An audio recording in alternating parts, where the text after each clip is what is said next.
Loïs, dimanche, tu remportes le 75 000 de Saint-Gaudens, premier titre de la saison. Et mardi, tu as la wildcard grand tableau pour Roland-Garros. 48 heures de rêve, j'imagine. Ouais, bah déjà, c'était cool de regagner un titre depuis ma blessure. J'avais quand même bien joué en soi depuis que j'ai repris, tu vois, j'avais gagné quelques matchs et tout. Mais vraiment de gagner un titre, bah c'est pas tous les jours, donc c'était vraiment cool. C'était vraiment cool et des bonnes sensations quoi sur toute la semaine, donc c'était top. Et après, ouais, bah forcément l'annonce de la wildcard et tout, bah c'est génial. Je peux pas attendre mieux que ça quoi. La wildcard, en plus, donc, elle est particulière pour toi. L'année dernière, tu avais l'assurance de l'avoir. Tu te blesses gravement au genou au Trophée Clarence, donc la semaine avant Roland-Garros, 2 semaines avant le grand tableau. Et un an après bah, la galère, la rééducation, le travail dans l'ombre, bah, finalement, tu récupères ta wildcard. J'imagine que c'est un sentiment aussi de justice, peut-être que tu ressens. Justice, non, mais après, c'est que déjà, ce qui est énorme, c'est d'être là bah, un an après. Tu vois, souvent, quand tu te fais cette blessure-là, enfin, on sait que c'est long, que aussi, bah, il y en a qui ont plus de mal que d'autres. Enfin, dans le sens, c'est peut-être ici où je suis, tu vois, un an après, franchement, enfin, je suis hyper contente de ça, tu vois, de tout le travail qui a été mis en place pour que je sois comme je suis aujourd'hui. Au final, déjà, rien que ça, c'est top. Et après, bah, le fait que du coup, il m'ait, on va dire, bah, redonné cette wildcard ouais, que j'avais l'année passée, bah, c'est top aussi parce que ça prouve que tu vois que je suis aidée aussi, que je suis pas toute seule dans cette étape, donc c'est cool, ouais. Et justement, avec la FED, est-ce que tu as eu des discussions? Est-ce qu'on t'a dit, bah, comme l'an passé, tu devais l'avoir, si tu reviens à un bon niveau avant Roland-Garros 2025, tu auras la wildcard que tu devais avoir en 2024? Est-ce que tu as eu des échanges qui allaient dans ce sens un petit peu? Non, il y a eu zéro discussion, tu vois, par rapport au wildcard de Roland. Après, ils ont quand même, enfin, suivi toute ma rééducation et tout, enfin, de près quand même, tu vois. Donc, je savais que, enfin, ils m'aidaient quand même un peu, même en, tout simplement en me soutenant, tu vois, en étant là pour moi, on va dire. Mais après, non, il n'y avait eu aucune discussion par rapport à cette wildcard. Et je pense que c'est juste par rapport au fait que je sois bien revenu, que j'ai eu quand même des bons résultats et voilà, quoi. Alors, depuis que tu as commencé ta carrière, c'est vrai que tu n'as pas été épargné, tu as souvent eu des pépins. Mais là, c'était quand même une blessure difficile. Tu as été 6 mois sur le carreau, tu as pu seulement revenir à l'entraînement. Ça devait être fin d'année dernière, je crois. Ouais, Comment tu c'est as ça. vécu cette blessure-là, toi, à titre personnel? Bah, au début, très mal, je pense comme tout le monde. Mais ouais, non, au début, c'est. Bah, déjà, t'as l'opération aussi, donc il y a les décisions à prendre par rapport au chirurgien, où là, déjà, c'est pas des petites décisions, tu vois. Donc, ça, déjà, c'est compliqué. Et après, non, le début, je dirais les 3 premiers mois, enfin, hyper relou, hyper dur à accepter, on va dire. Et après, bah, c'est une rééducation qui est longue, mais en soi, tu sais, tu passes des étapes à chaque fois, donc c'est aussi t'as un process, tu vois, à suivre, donc ça, déjà, on va dire que ça aide un peu. T'as des délais aussi comparé à d'autres blessures, tu vois, où tu sais pas combien de temps ça va être. Là, on sait que, bah là, c'est 9 mois, mais au moins, on sait que si tout se passe bien, c'est 9 mois et pas plus, tu vois. Donc ça m'a aussi un peu aidé à suivre la ligne, on va dire. Et après, ouais, à partir des 6 mois, 5 mois et demi, 6 mois, j'ai pu commencer à retaper tranquille. Et bah là, forcément, ça fait plaisir, tu vois, quand tu t'es apte déjà à rejouer au tennis. Et après, bah, les 2 derniers mois, on va dire, c'était de me réentraîner, de reprendre confiance en moi, en mon genou, tu vois, dans les mouvements, et de finir la rééducation pour être bah, comme si c'était rien passé, on va dire, à 9 mois, quoi. Et psychologiquement, est-ce que tu as eu la peur à un moment finalement que ton rêve s'envole un peu parce que t'approchais quand même de ton premier grand tableau, t'allais avoir ton premier grand tableau Grand Chelem. Est-ce que tu as eu cette peur-là un peu de voir le rêve s'envoler ou au moins de dire peut-être que tu seras pas capable de retrouver ton niveau? Est-ce que c'est passé un peu dans ton esprit ça ou pas du tout?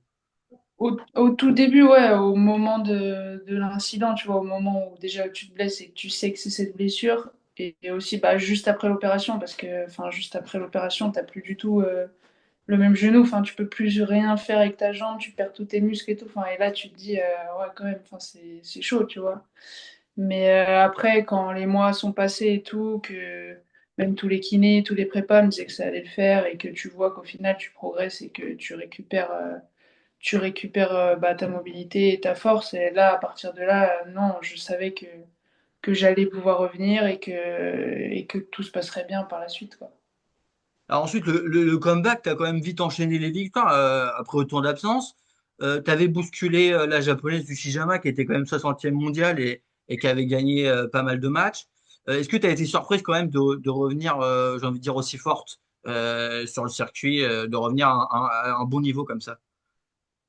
Bah, non, parce que bah, déjà, quand j'ai repris à 9 mois, je savais que physiquement, j'étais totalement prête. Tu vois, je me suis pas précipitée sur la fin de ma rééduque. J'ai repris quand vraiment j'avais plus d'appréhension, quand j'étais prête, quand j'étais en forme. Donc, sur l'aspect physique, non, parce que j'étais très bien.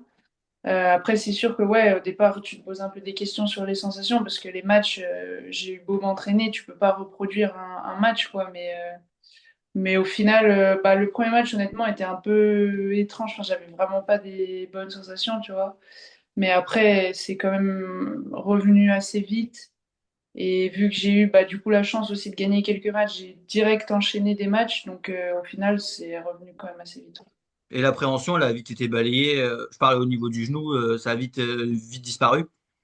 Bah, j'en ai pas, depuis que j'ai repris, j'en ai pas, parce que justement, Ok. j'ai voulu reprendre sans appréhension. Je voulais pas reprendre avec un pourcentage d'appréhension. Pour moi, c'était pas envisageable, quoi. Et comment tu te sens dans ton tennis? Parce que l'année dernière, tu avais quand même été brillante bah, durant la saison sur terre battue. Là, comment tu te sens? Est-ce que tu as l'impression d'être aussi forte bah, que l'an passé, avril-mai de l'an passé? Ouais, je pense que j'ai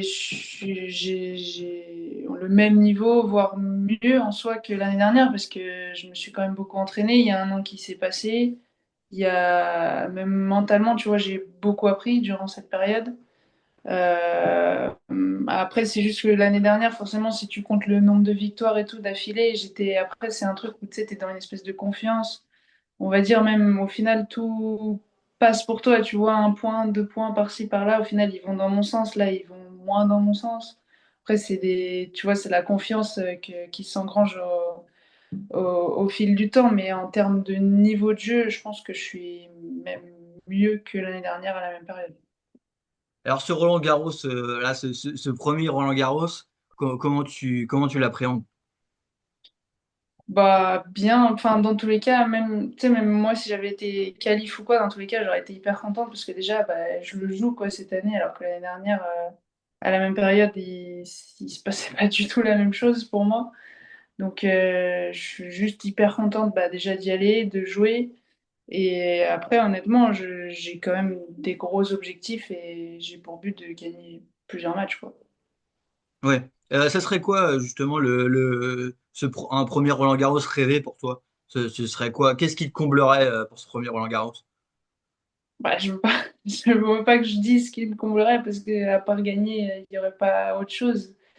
Mais non, je te dis que dans tous les cas, en fait, je pense que ce sera positif, quoi qu'il arrive. Mais voilà, j'aimerais, bah, comme je te dis, gagner plusieurs matchs. Ouais, toi, du coup, tu es plus dans l'optique d'essayer, bah, c'est toujours relatif, hein, cette histoire de tirage favorable en Grand Chelem.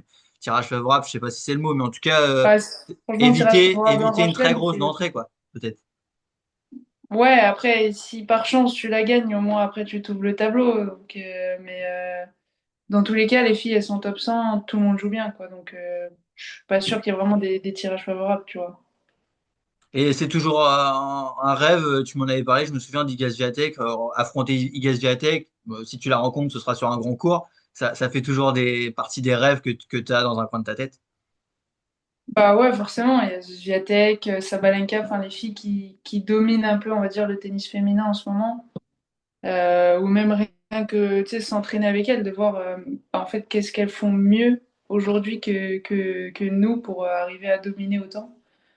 Ça, oui, c'est toujours un rêve, ouais, forcément. Et en conclusion, un petit mot sur l'après Roland Garros. Forcément, aucun point à défendre. Donc là, Ouais. lundi prochain, tu devrais être autour de la 360e place, je crois, environ. Mm. Euh, objectif top 100 en 2025, c'est ça l'idée? Bah ouais, après, enfin, je savais que j'allais redescendre, forcément, parce que j'ai pas joué pendant 9 mois. Après, du coup, là, forcément, à partir bah ouais, de cette semaine, j'ai plus de points. Donc, dès que je vais gagner des matchs, je vais monter. J'ai aussi, tu sais, un classement protégé. Donc, j'ai quelques tournois où j'ai mon classement à la période de la blessure. Donc, je vais pouvoir rentrer aussi dans des gros tournois. Donc ça va me permettre, ouais, de remonter quand même assez vite. Et bah oui, le top 100, c'est dans tous les cas un objectif. Bah écoute, on va te souhaiter un grand Roland Garros et puis top 100 en 2025, ce serait pas mal. Ouais, ce serait pas mal, ouais. Ouais.